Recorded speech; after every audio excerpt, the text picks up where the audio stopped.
Hello, good day viewers. Welcome to another biology presentation. This is your presenter, Mr. Mlenga.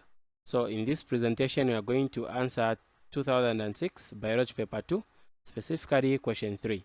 So let us look at our question. So this is our first question. Figure 5.3 shows the lower surface of the leaf. So this is the lower surface of the leaf, that is labeled A and B.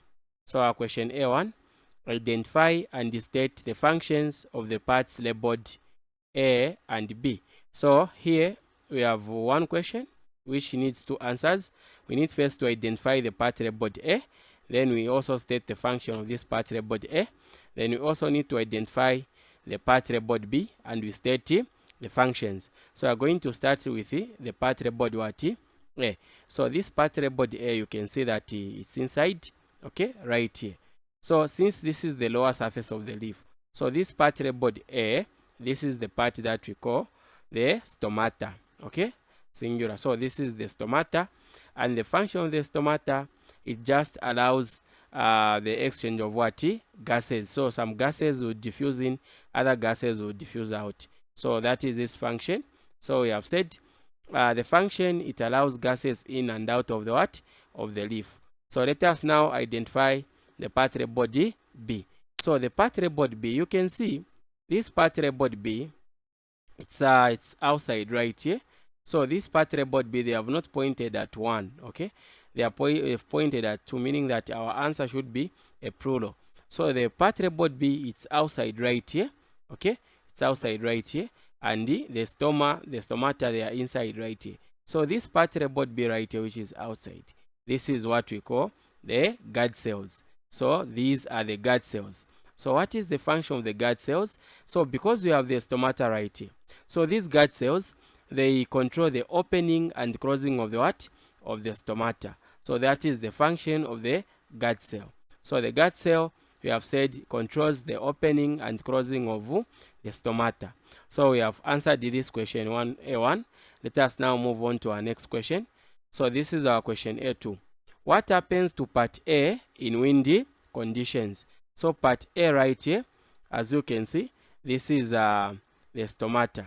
Okay, so what happens to the stomata in windy condition? So we can say that the stomata sometimes, if there's too much wind, it allows an increased what?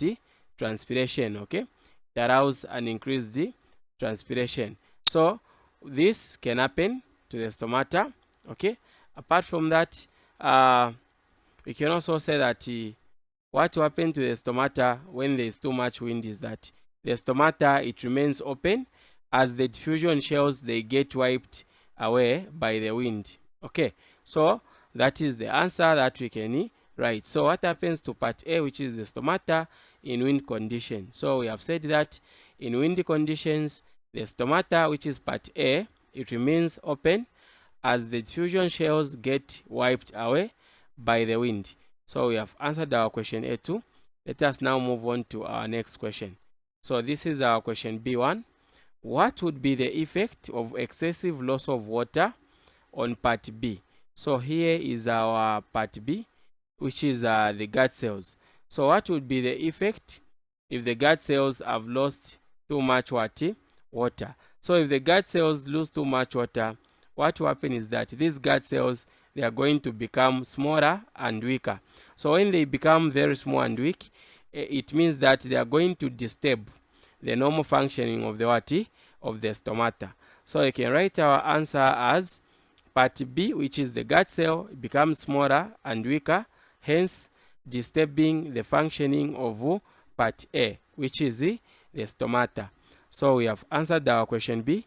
Let us now move on to our next question. So this is our question B2. By what process do gases leave the leaf?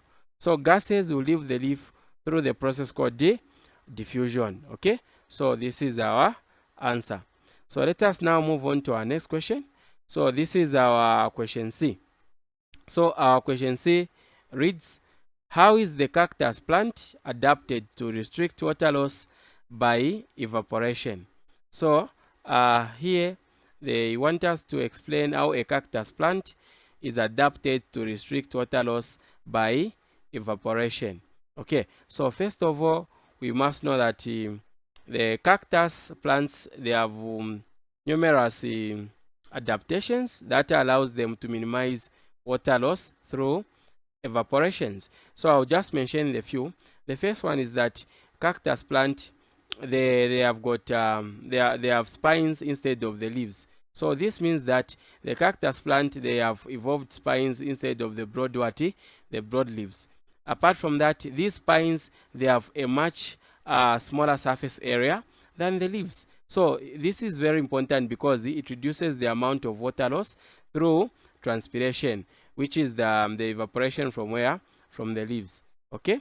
Then apart from that, another adaptation of the cactus plant is that they have reduced number of stomata. So we know that the stomata, these are just tiny pores on the plant surface that allow for gas exchange. So they take in carbon dioxide and releasing oxygen.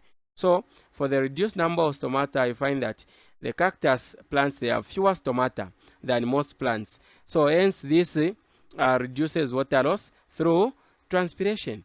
Okay.